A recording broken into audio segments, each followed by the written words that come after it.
Hi, this is Dave, the wine merchant, and I just wanted to come to you today with a question that a customer had asked.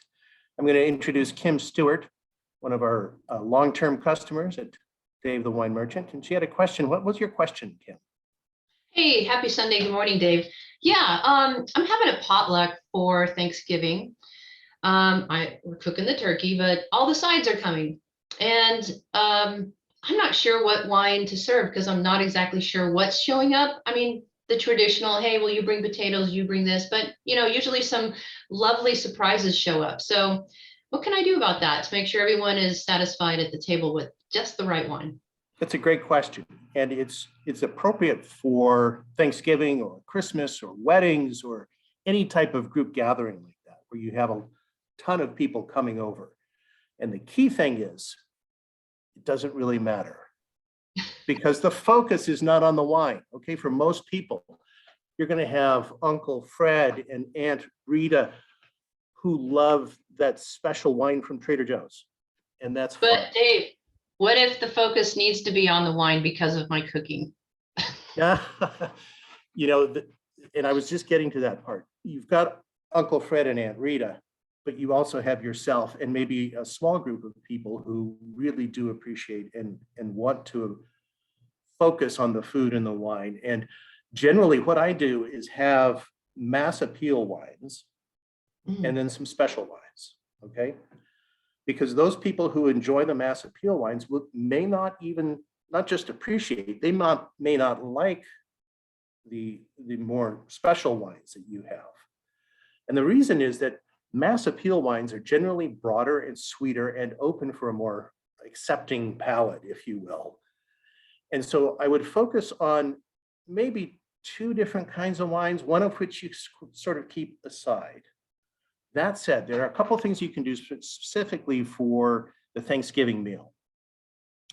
And I would focus on a couple of different types of wines. The Pinot Noir is always ideal for just about any food, honestly. Champagne is also very good. It has that nice bright acidity and it really brings the flavors forward, as does, and this may be a surprise because a lot of people think they don't like this wine, Riesling.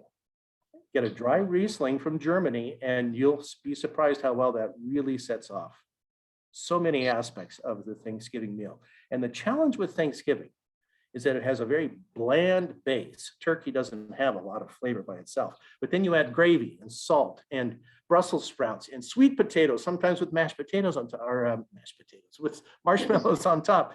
And all of a sudden you have this huge melange of flavors. And so you need something that's going to really work across the board.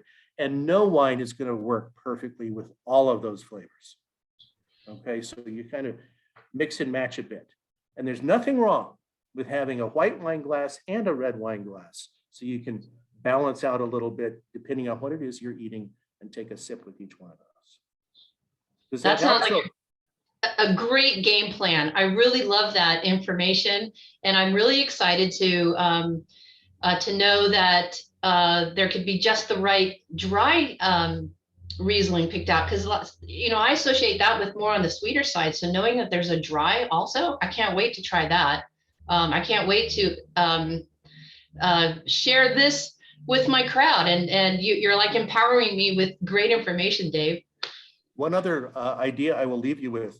Most people think they don't like sweet wines, as I'd mentioned, particularly dessert wines. However, there are some wonderful dessert wines that go with the classic apple pie, pumpkin pie, pecan pie combo of Thanksgiving. And I would opt for some of those sweeter dessert wines. You can find them anywhere in a good wine shop. And the general rule with pairing a sweet wine with a sweet dessert is the wine should be sweeter. How do you do that? Yeah, exactly. You want wine that's sweeter than the dessert. Otherwise, the dessert will fight with the wine and it just erases it. It might not even be there. So yes, focus on that. Just one final piece of advice, Kim. Never hesitate to ask your wine merchant for advice when you're in his store. Absolutely. And that's why I'm so glad that you wanted to take my call today, Dave. And I can't wait to be the expert around the table. I read your blog. I love everything about your website, and congratulations on your new site. And I'm gonna share this information with everybody I know. Thanks for your time, Dave. Thanks, Kim. Talk to you soon. Bye-bye.